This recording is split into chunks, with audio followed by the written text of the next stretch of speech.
Alright, so now I'm going to talk about supplements. Supplements are something that everybody seems to either overthink or put on this hierarchy that it's what you need to achieve your results. Things like fat burners, creatine, pre-workout drinks, a lot of them don't work, and that's something you have to kind of just learn as you go, and nobody can tell you otherwise. Everybody falls into the pit of going to GNC, blowing $130 on bullshit supplements that they're soon going to find out are bullshit supplements. Nobody can really tell you. I'm just trying to advise you not to do it. I've done it. I know all my friends have done it, and you learn the hard way. And that's basically what happens. The main thing being that supplements are not regulated by the FDA, which is the Food and Drug Administration. Only pharmaceutical drugs like painkillers, so stuff that a doctor will prescribe, only those drugs and steroids are regulated by the FDA, which means they are proven to work, they're proven to do what they say, and if you take too much of this, they're researched. They're researched and backed by the FDA that they are what they are.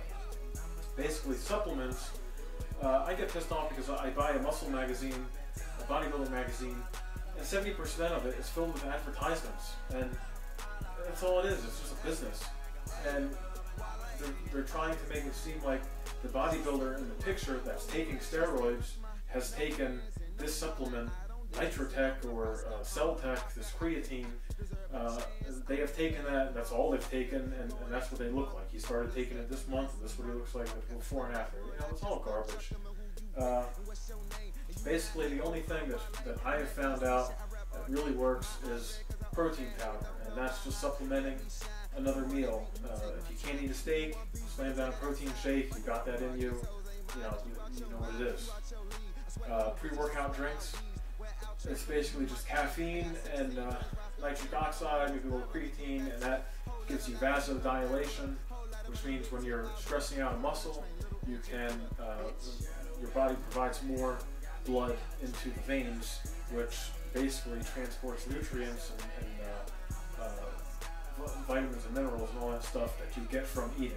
So I really try to hit home hard with the nutrition, because a lot of these supplements build off your nutrition and training. They supplement what you're already doing.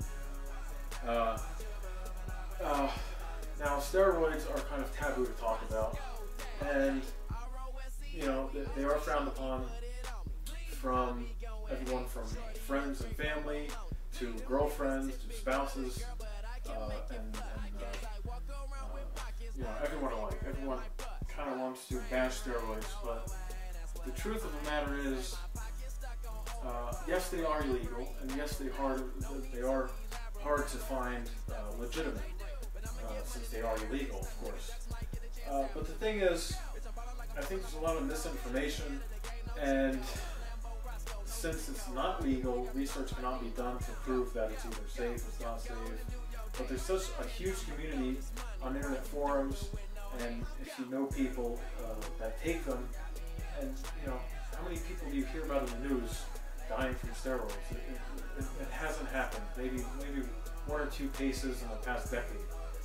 Steroids, all they do is increase an operation in our body that naturally takes place, which is protein synthesis, and that is when our body recognizes our muscle fibers are torn or damaged from working out, it takes the protein consumed from foods and synthesizes the protein to rebuild the muscle. Now, this happens naturally, like I said, and usually takes 2 or 3 days to fully repair a muscle. That's why when you work out, you'll get DOM, or delayed onset muscle soreness. And it usually takes about 2 or 3 days for you to really start feeling fine again if you're eating right. Now, when you take a steroid, this protein synthesis is increased by, I'd say, 100 times, because it's you heal like that. So it's just like every time you eat, bam! I mean, your body's putting that protein to use and building you back up to go faster, stronger.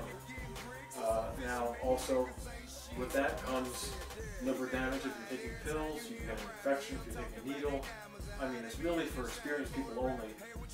These stupid kids in high school that take them, first of all, they don't even need them because they have natural testosterone in their body, and it's really spiking during the ages of puberty. But second of all, you know, they don't know what the hell they're doing. They take too much, they reuse the same needle, whatever. And so if you choose to go that route, and I don't advise it, I'm not advocating it, I'm not saying it's good, I'm not saying it's bad. But if you choose to go that route, make sure you do a lot of research, talk to people that have done it, and always start small. Just be careful. But the main thing is have your nutrition down and learn how to train. Eat big, lift big. That's it. Also, I'm going to start. Basically, what I've been doing is bulking. I bulk in the winter months, which means I consume more calories to put on more size, and I accumulate some fat because of these calories. But I try to minimize that by eating clean, eating good foods. The fat's still put on, but muscle's able to be put on because you eat a lot of calories. And then towards the spring and the summer, I start cutting, which means I reduce carbohydrates and reduce calories. And while maintaining the same muscle mass I put on during bulking, I can reduce body fat and get more definition. Now, I started cutting 2 weeks ago, and I'm down 10, 15 pounds. Starting to see my abs coming a little bit. But as I was looking at the calendar, we still have like 3 or 4 months till summer. So with the progress... Hey! My cats are fighting. Stop it! With the progress I've made over the last couple of weeks, I've kind of recalculated things and decided I can start cutting later. So I'm going to start bulking again tomorrow. I'm going to start. I'm going to do that for another month. And you'll be able to see my progress. I'm going to give you a bicep shot now. And then I'll do another follow-up video when I start cutting, and we'll see how much size I put on just by eating and training hard and doing everything right. So here's my bicep shot. And now, when I bulk, I'll lose a little more definition, but also you'll see a lot more size, overall size. And then I'll start cutting, and then I'll get the definition back, the muscle will still be there. That's how it goes. Alright guys.